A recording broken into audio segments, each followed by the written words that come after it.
பேசுறாரு, சில வார்த்தைகள் தவறான வார்த்தைகள் பேசுறாரு. அவர் பார்ட்டி ஃபண்ட் அப்படின்னு சொல்லியிருக்கிறாரு. அவர் அமைச்சர் அந்த பார்ட்டி ஃபண்ட் எந்த பார்ட்டின்னு கூட சொல்ல தைரியம் தான் சொல்லுங்க, நாங்க அதெல்லாம் ஃபேஸ் பண்ண தயாரா இருக்கோம்.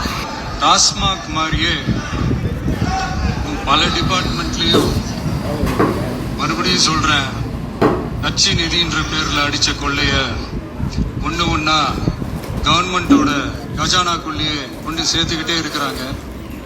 இப்பவும் சொல்றேன், மக்கள் பணத்திலிருந்து ஒரு பைசா கூட தொடமாட்டோம், தொடவும் விடமாட்டோம், தொட்டா விடமாட்டோம், இதுக்கு முன்னாடி தொட்டவங்களையும் விடமாட்டோம்.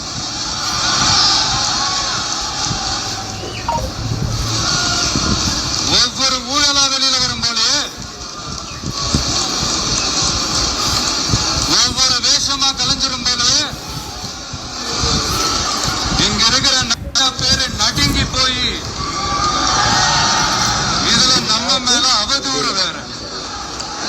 இப்ப புதுசா ஒரு வெப்பன் ஒண்ணு கொண்டு வந்திருக்காங்க. அது என்ன தெரியுமா? அவங்க தயவால தான் நம்ம ஆட்சி நடக்குதான். மக்கள் தயவால இந்த ஆட்சி நடந்துகிட்டு இருக்கு.